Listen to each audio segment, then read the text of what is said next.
O texto principal do Novo Testamento sobre o tema a mente de Cristo está em 1 Coríntios, capítulo 2, versos 6 a 16, de modo especial os versos 14 a 16, mas para melhor entendimento eu leio toda a porção que na tradução Nova Versão Internacional é chamada Sabedoria Procedente do Espírito Santo. O texto diz: entretanto, nós falamos de sabedoria entre os que já têm maturidade, mas não da sabedoria desta era ou dos poderosos desta era que estão sendo reduzidos a nada. Ao contrário, nós falamos da sabedoria de Deus, do mistério que estava oculto, o qual Deus preordenou antes do princípio das eras para a nossa glória. Nenhum dos poderosos desta terra o entendeu, pois se o tivessem entendido, não teriam crucificado o Senhor da glória. Todavia, como está escrito, olho nenhum viu, ouvido nenhum ouviu, mente nenhuma imaginou o que Deus preparou para aqueles que o amam. Mas Deus o revelou a nós por meio do Espírito. O Espírito Santo sonda todas as coisas, até mesmo as coisas mais profundas de Deus. Pois quem conhece os pensamentos do homem, a não ser o Espírito do homem que nele está? Da mesma forma, ninguém conhece os pensamentos de Deus, a não ser o Espírito de Deus. Nós, porém, não recebemos o Espírito do mundo, mas o Espírito procedente de Deus, para que entendamos as coisas que Deus nos tem dado gratuitamente. Delas também falamos, não com palavras ensinadas pela sabedoria humana, mas com palavras ensinadas pelo Espírito Santo, interpretando verdades espirituais para os que são espirituais. Quem não tem o Espírito Santo não aceita as coisas que vêm do Espírito de Deus, pois lhe são loucura e não é capaz de entendê-las, porque elas são discernidas espiritualmente. Mas quem é espiritual discerne todas as coisas, e ele mesmo por ninguém é discernido, pois quem conheceu a mente do Senhor para que possa instruí-lo? Nós, porém, temos a mente de Cristo. Há uma versão muito popular nesses dias, que tem inclusive recomendado para os membros desta igreja há algum tempo, que é a tradução da Bíblia chamada A Mensagem de Eugene Peterson. Às vezes, Eugene Peterson, um grande mestre, grande escritor e comentador da Palavra de Deus, ele tem uma mente privilegiada. Contudo, tenho descoberto que na versão bíblica, tradução dele, chamada A Mensagem, por vezes, a busca de significado para a sua própria sociedade o traiu, no sentido que ele se aproximou tanto do desejo de trazer a palavra de Deus para a sua sociedade, que ele já adaptou algumas coisas da sociedade norte-americana para o texto sagrado. Mas, na verdade, nos versos 14 a 16 do texto de 1 Coríntios 3, sobre a mente de Cristo, a tradução dele é preciosíssima para uma maior facilidade de entendimento. Por esta razão eu leio a mensagem de Eugene Peterson, nos versos 14 a 16. Quem não é espiritual não pode receber os dons do Espírito de Deus, não tem esta capacidade. Os dons de Deus lhe parecem tolice. Só o espiritual pode reconhecer o Espírito Santo, o Espírito de Deus e o Espírito humano em plena comunhão. Espiritualmente vivos, nós temos acesso a tudo que o Espírito de Deus está fazendo. Assim, não podemos ser julgados pelos críticos que não são espirituais. A pergunta de Isaías, entre aspas, existe alguém que conheça o Espírito de Deus? Alguém que saiba o que ele está fazendo? Esta pergunta de Isaías foi respondida. Cristo sabe e nós temos do Espírito de Cristo. Esta tradução é preciosíssima. Nós só podemos entender as coisas de Deus porque nós temos o Espírito de Deus. Ninguém conhece o Espírito de Deus, senão o Espírito de Cristo, que é outro nome para o Espírito Santo. Então esta mensagem fica muito clara, bem mais clara do que nas traduções mais tradicionais da Escritura Sagrada. Então veja o sentido, graças a Deus pelo doutor Eugene Peterson.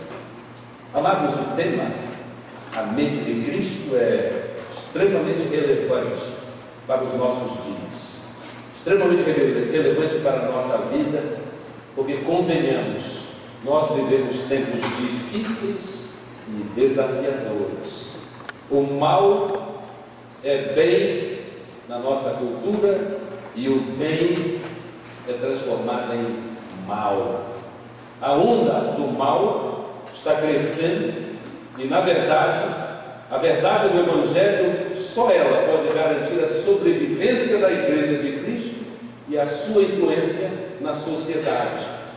A palavra de Deus alertou para este tempo, quando Paulo escreveu a Timóteo e disse que viriam tempos difíceis. E nós vivemos parte deste tempo difícil. Sabemos que a mensagem do Senhor Jesus Cristo é hostilizada hoje abertamente. Os irmãos pessoalmente sabem disso no seu contexto de vida e de trabalho, também de estudo.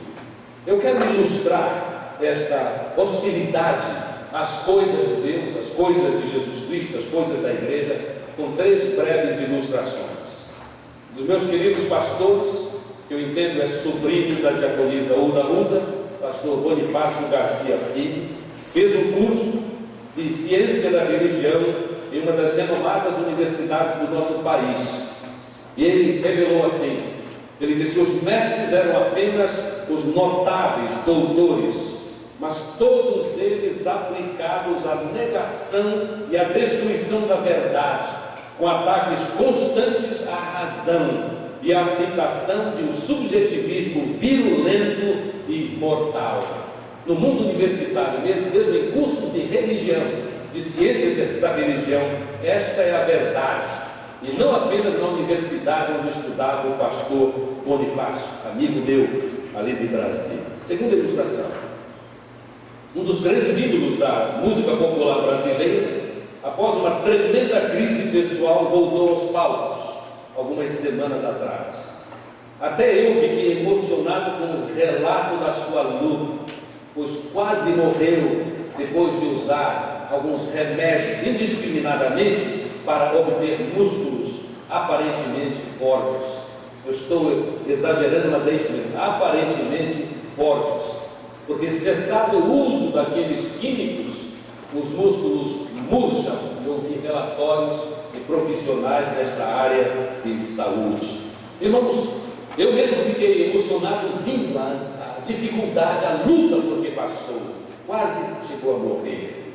E ali a certa altura ele disse assim, já no término do seu depoimento, ele disse: não esqueçam, amigos, que vale a pena crer, não importa em que vocês creem. Que tal? Vale a pena crer, não importa em que vocês creem. Ele não disse nem quem, porque provavelmente não tem a mínima ideia, muito menos ideia bíblica, sobre Deus, que é pessoa e não coisa. Que espiritualidade equivocada! É espiritualidade sem poder, porque é espiritualidade sem Deus. Não nos esqueçamos que o mundo hostil às coisas de Deus e de Jesus Cristo, que são pregadas pela igreja, tem muitas vezes uma linguagem semelhante à nossa, mas estrategicamente são palavras com outro significado. No mundo onde nós vivemos, no trabalho, na escola, muitas vezes as palavras são as nossas, mas têm outro sentido.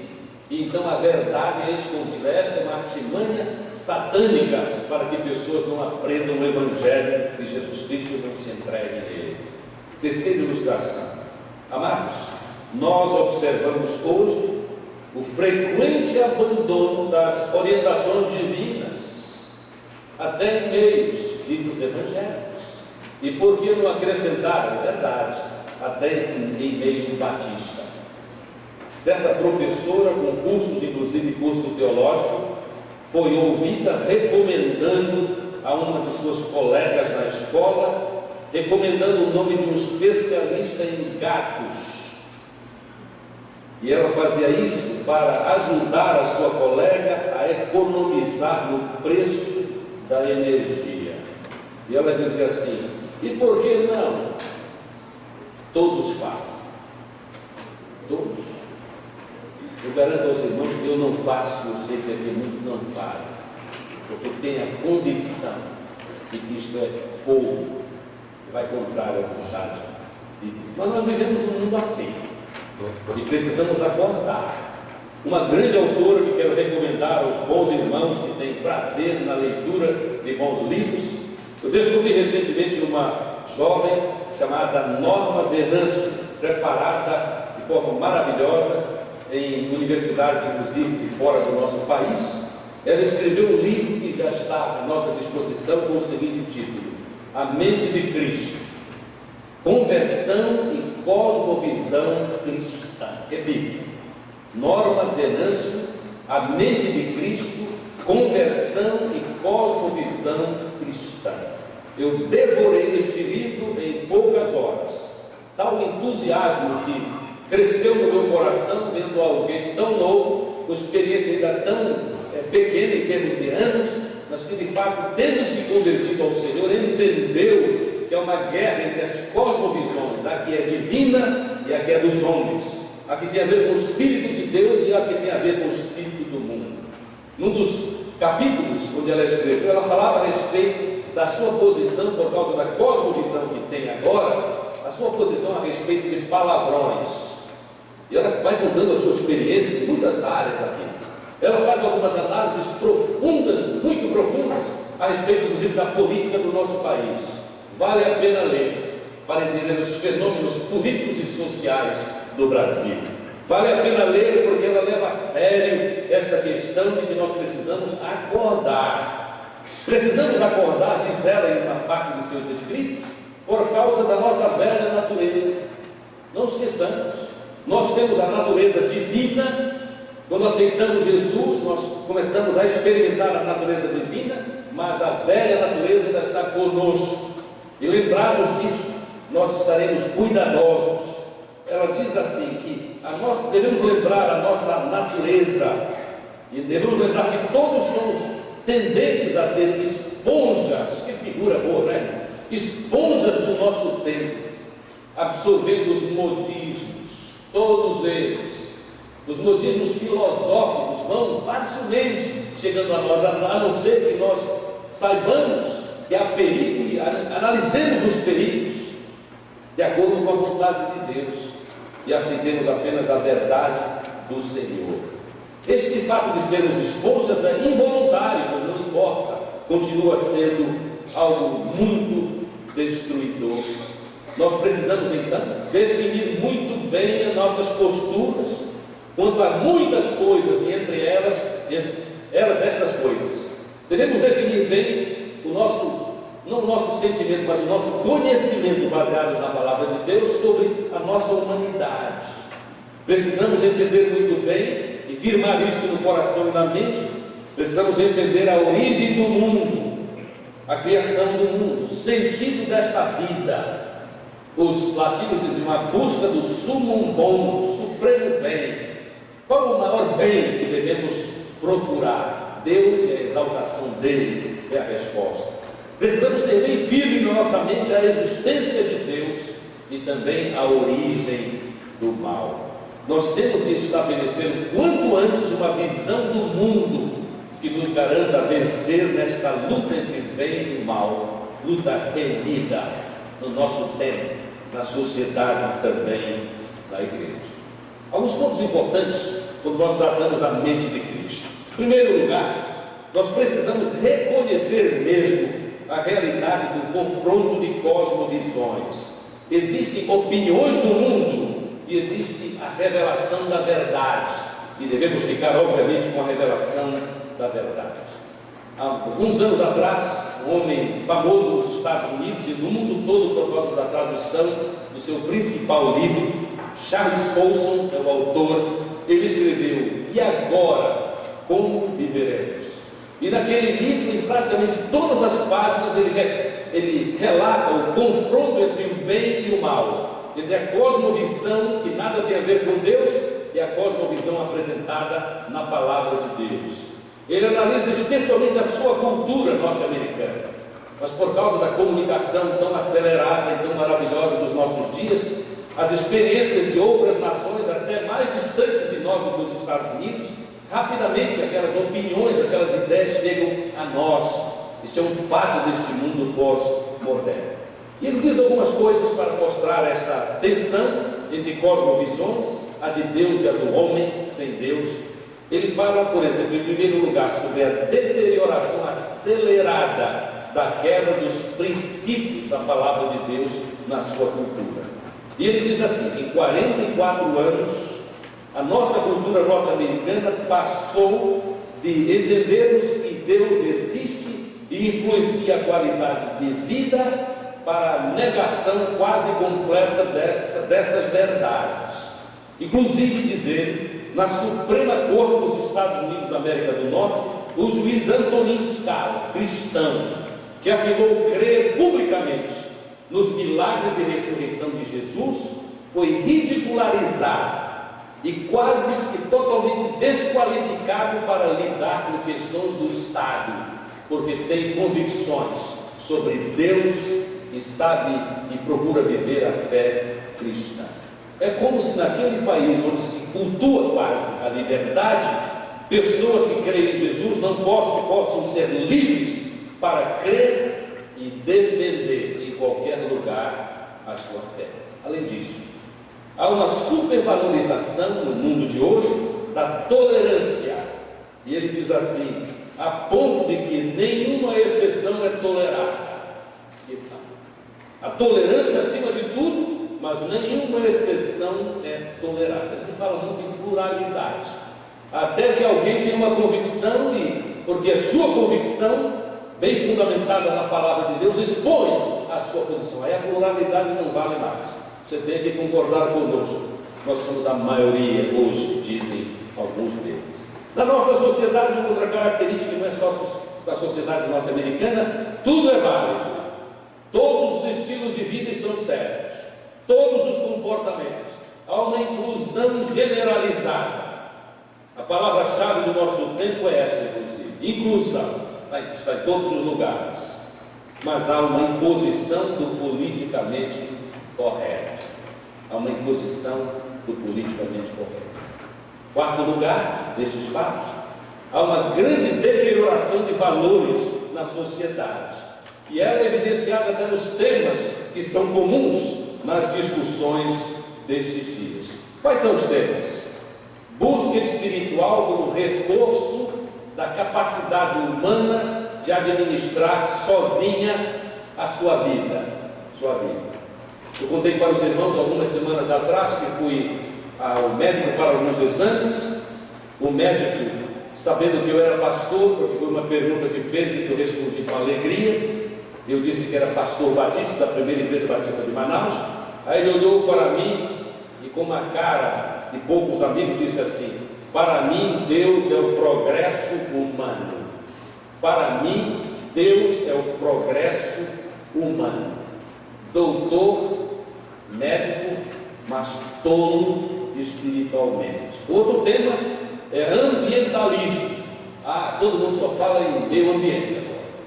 E há projetos, inclusive, absolutamente necessários no nosso país que não vão para frente porque nós tratamos a natureza quase de modo sagrado. A natureza precisa ser bem tratada, e isso é mensagem bíblica. É sim. Mas jamais devemos sacralizar a natureza, porque Deus deu a natureza para usufruto e administração inteligente do homem, e assim deve ser. Mas a sacralização da natureza é um dos temas bem presentes nesta guerra de cosmovisão. Em segundo lugar, sobre a mente de Cristo, a alternativa para a mente humana, sem a orientação da palavra de Deus, é a visão de Deus, que eu chamo de a solução vitoriosa. Acompanhe comigo este raciocínio. Esta alternativa da visão segundo Deus, o que é que ela inclui? Ela inclui, em primeiro lugar, não nos conformarmos com a visão que o mundo tem sem Deus. Romanos 12, 1 e 2. E não vos conformeis com este século, mas transformai-vos pela renovação da vossa mente. Os valores naturalistas, egocêntricos e pagãos têm de ser abandonados se já estamos vivendo estes princípios. Este texto fala em não conformar, mas fala também em renovar, porque se a mente não for renovada, invariavelmente ela vai se conformar, ela vai aceitando devagar, vai aceitando as coisas do mundo. Eu alerto os irmãos, nas nossas festas sociais de crentes, batistas, inclusive membros desta igreja, facilmente nós vamos adotando princípios que não tem nada a ver com a palavra de Deus. Facilmente nós escorregamos, se não estivermos paulatinamente, quase sim, diariamente, renovando a nossa mente pelo poder do Espírito e a força da palavra de Deus, nós vamos cedendo, nós vamos nos sentindo incapazes de dizer para aqueles sobre quem temos responsabilidade, nossos filhos, nossos netos, aqueles que estão debaixo do nosso tacão, e aí já não podemos dizer nada porque o mundo não aceita. O mundo não aceita as nossas posturas, isso é pressão exagerada, isso vai estragar nossos filhos, nossos netos e os nossos circunstantes. Daí porque quando eu vou a certos ambientes de festa, de crentes, eu me envergonho de ser às vezes pastor daquelas pessoas, porque o relaxamento é total. Não há mais um certo carinho, cuidado, que é da palavra de Deus, de amar o próximo, e não comer carne oferecida aos ídolos, se aquilo traz escândalo, que é pedra de tropeço para o meu irmão. Naturalmente não estou falando sobre carne oferecida aos ídolos, e a carne oferecida aos ídolos é a mesma picanha de sempre e tem o mesmo gosto. Mas irmãos, se alguém tem problemas com isso, eu tenho que cuidar da mente dele, ele sendo fraco. A Bíblia diz isso sobre estas coisas. Mas entre nós, por causa da cosmovisão e das posturas do mundo, nós vamos relaxando, nós vamos abandonando. E será lamentável se um dia nós nos acordarmos conformados com o mundo, incapazes de pregar o Evangelho. É isso. Incapazes. Porque nos tornamos incapazes, porque somos iguais ao mundo. Lemos as mesmas porcarias. Vemos as mesmas imoralidades e não temos um conselho como o da palavra de Deus, que é totalmente diferente, que estabelece padrão para os fiéis. O padrão não é para o mundo, o padrão é para quem é de Jesus. Eu suponho que é o que nós desejamos ser.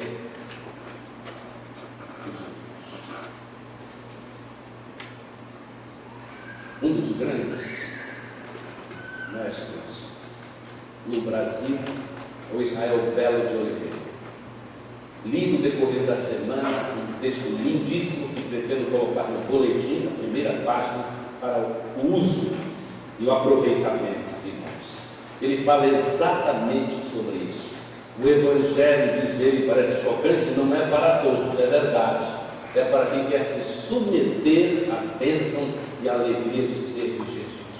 E a vida de quem não se compromete com o mundo, não se conforma com o mundo, mas renova a sua mente, é uma vida diferente, abençoada e abençoadora. Amados, nós só renovamos a mente se conhecermos e aplicarmos a verdade de Deus na nossa vida.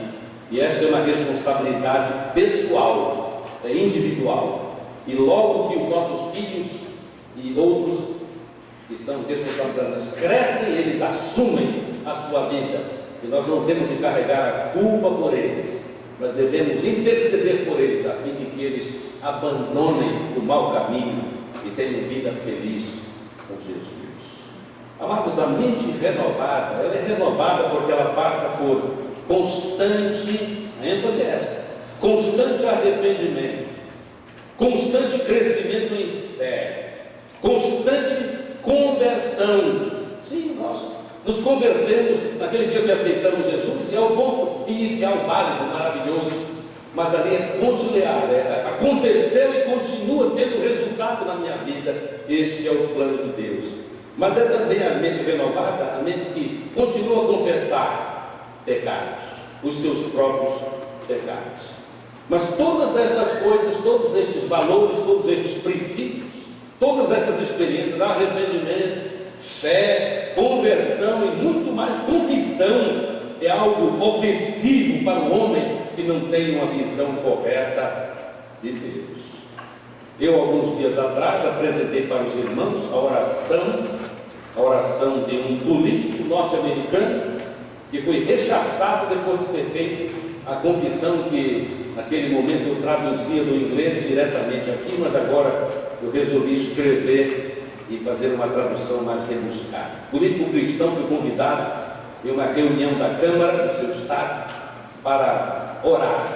Esta é uma verdadeira tradição norte-americana. Quando eu estudei e vivi lá, eu passei muitas vezes por esta experiência, eu ficava extasiado, porque naquele tempo no Brasil não se falava a respeito de oração ao Senhor naquelas ocasiões. Mas aí este corajoso cristão, político conhecido, orou assim: Pai Celestial, nós chegamos à Tua presença para pedir-te perdão, buscar direção e orientação. Nós sabemos que a Tua palavra diz: ai dos que chamam mal bem e bem mal, mas é isso que temos feito. Nós perdemos o nosso equilíbrio espiritual e perdemos nossos valores. Nós exploramos o pobre e chamamos isso de loteria. Nós encorajamos a preguiça e chamamos isso de bem-estar social. Nós matamos os ainda não nascidos e chamamos isso de escolha. Nós perseguimos os que são pró-aborto e nós nos achamos justificados por isso. Nós negligenciamos a disciplina das nossas crianças e chamamos isso de construção de autoestima. Nós abusamos do poder e chamamos isso de política. Nós cobiçamos o que pertence ao outro e chamamos isso de ambição. Nós poluímos o ar com imoralidades e pornografia e chamamos isso de liberdade de expressão. Nós ridicularizamos valores comprovados pelo tempo e chamamos isso de iluminismo. Sonda-nos, ó Deus, e conhece o nosso coração. Limpa-nos de todo o pecado e livra-nos em nome de Jesus. Amém. Amados, houve uma comoção política. Políticos fugiram, saíram daquele ambiente naquele momento, como expressão de desagrado por causa desta confissão. O mundo não aprecia nada dessas coisas sobre o que estamos falando. Arrependimento, por quê? Cada um viva como quer. Fé em quem? Eles diriam mais assim: em quê? Em quê? Porque não creio em Deus. Conversão, porque vou mudar. E proveito há em mudança. Confissão, jamais. Confissão, jamais. Não só isso, irmãos. Não apenas não conformar, renovar, mas também nos preparar, isso é necessário. Nos preparar para lidar de forma inteligente e bíblica com as multidões após a experiência de desilusão com as suas ideologias. Conhecer e fazer a vontade de Deus é a desilusão. Para muitos sobre a face da terra e para muitos brasileiros, isto vem com a chegada da velhice. E o reconhecimento, que é claro, vem de que nós somos limitados e que o tempo aqui é passageiro. Quando chega aquele tempo onde até alguns prazeres não são mais apreciados, porque não há como apreciá-los mais por causa da idade avançada e da doença, há muitas vezes essa terrível desilusão. E nós temos de estar prontos em nome do Senhor para ajudar tais pessoas enquanto há tempo, e o tempo enquanto há vida. E muitos vêm acordando para a inadequação dos seus valores e crenças. Os evangélicos têm crescido em número, mas alguns evangélicos não são dignos do nome de boas novas evangélicas. Não são.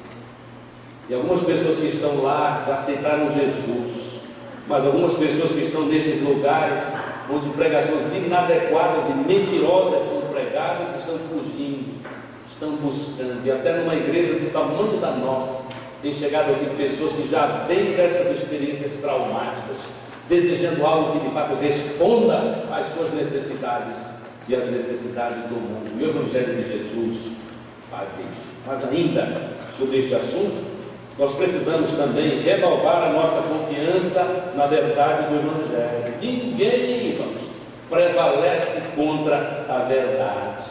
A verdade liberta os homens. Jesus Cristo disse: conheceis a verdade e a verdade vos libertará em todo sentido. No sentido espiritual, a verdade liberta os escravos do diabo. A liberdade liberta também aqueles que vivem debaixo do tapão de governos terríveis que maltratam os homens. E ainda por último, nós precisamos, para experimentar a solução vitoriosa, ter e manter comunhão com Deus. E esta comunhão com Deus é quando aceitamos Jesus e somos visitados, e somos habitados, quero dizer, pelo Espírito Santo. Talvez na mente dos irmãos e amigos venha uma pergunta: e nós podemos mesmo? Nós tudo isso. Nós podemos mesmo experimentar a mente de Jesus Cristo? O apóstolo Paulo, irmão, não escreveu da sua própria cabeça, não, senhores, da telha dele, uns coisas. Ele escreveu palavra de Deus, ele foi inspirado, Deus soprou a linguagem, teopneustos na língua grega. Deus soprou, ensinou o que ele devia escrever. E ele termina dizendo assim no verso 16, parte C: nós temos a mente de Cristo. E o famoso John Stott, já falecido, mas que abençoa tanto com seus escritos, ele escreveu num dos seus livros a respeito das 4 dádivas de Deus para que experimentemos a mente de Cristo. São coisas simples, quase óbvias, mas que a gente deve lembrar. A primeira delas, das 4, a mente que Deus nos dá é muito maravilhosa, não é? Nós somos capacitados por Deus para experimentar a mente de Cristo, porque Ele nos deu mente. Nós somos seres racionais, nós podemos pensar, nós podemos avaliar e nós podemos decidir o que fazer. Há um texto sagrado que diz assim: não sejamos como mulas ou cavalos que não têm entendimento. Nós não temos nada a ver com mulas ou cavalos, mesmo que os amemos como animais de estimação. Um cavalo é muito grande para eu ter como um animal de estimação, mas um animal lindo, por certo. Alguns irmãos da nossa igreja têm este privilégio, têm cavalos e mulas como animais de estimação. Mas irmãos, eles não têm nada conosco no tocante à sabedoria. Continuam mulas e cavalos, mas nós não. Nós temos inteligência. O pastor Ginei gostava de dizer: cabeça é para pensar. Às vezes ele até repetia muito isso, mas é bom lembrarmos o que ele nos disse isso. A cabeça é para pensar. Nós temos mente, e a nossa mente pode captar o que Deus quer. Mais do que isso, pode se dedicar a cumprir a vontade do Senhor. A segunda coisa de John Stott é que nós temos as Escrituras, e as Escrituras são completas. A palavra de Deus é completa, por isso que não há adições.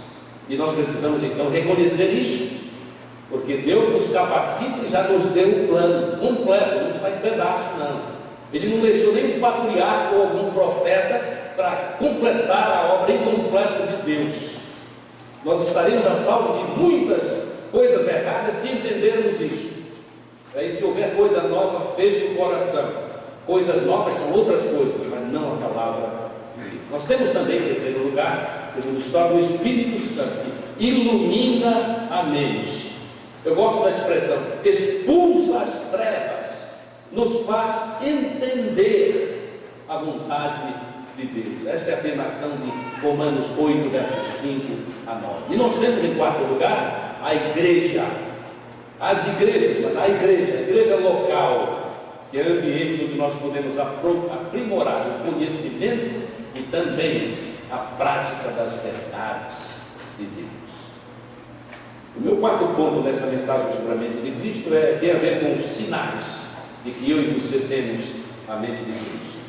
O famoso autor Harry Blamires cunhou a expressão mente cristã num livro que tem o mesmo nome. O livro é Mente Cristã, de Harry Blamires. E ele diz assim: quem tem a mente cristã, em primeiro lugar, aceita orientação sobrenatural na sua vida.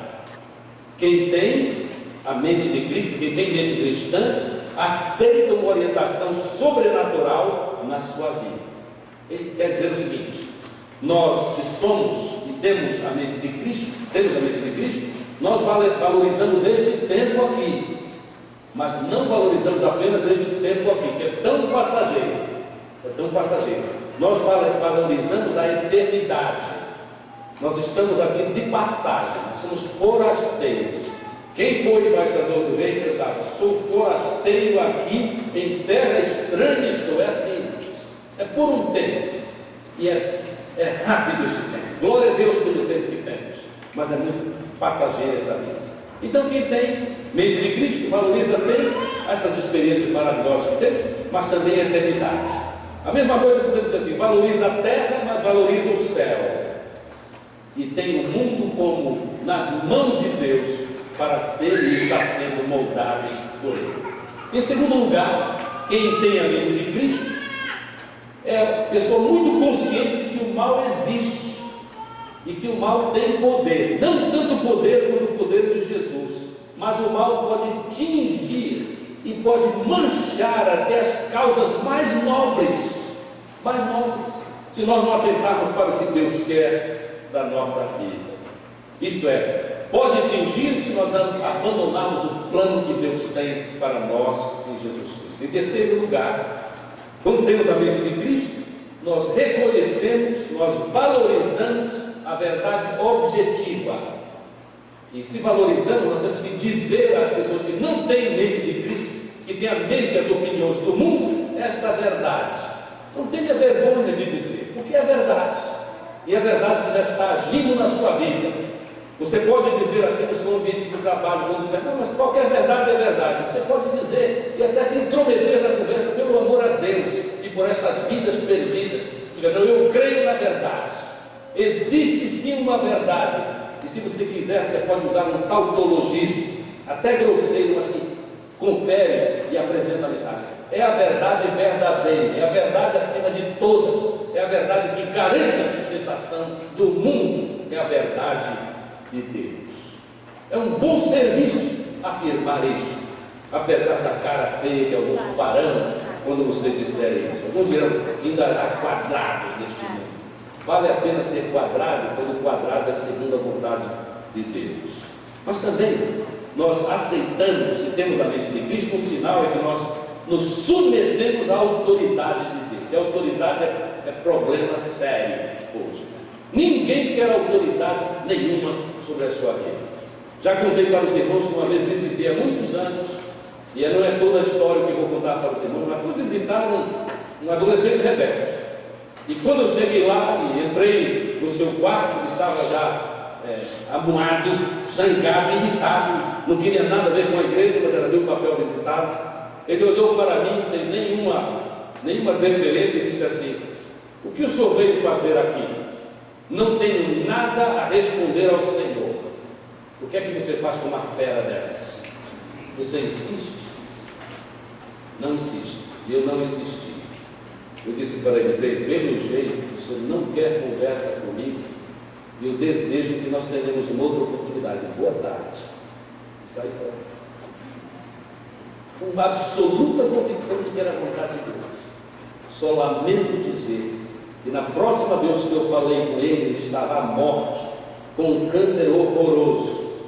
A cabeça daquele jovem membro desta igreja no passado parecia uma mina antiga, cheia cheia de tumores em todas as direções, e aquela doença foi para a morte.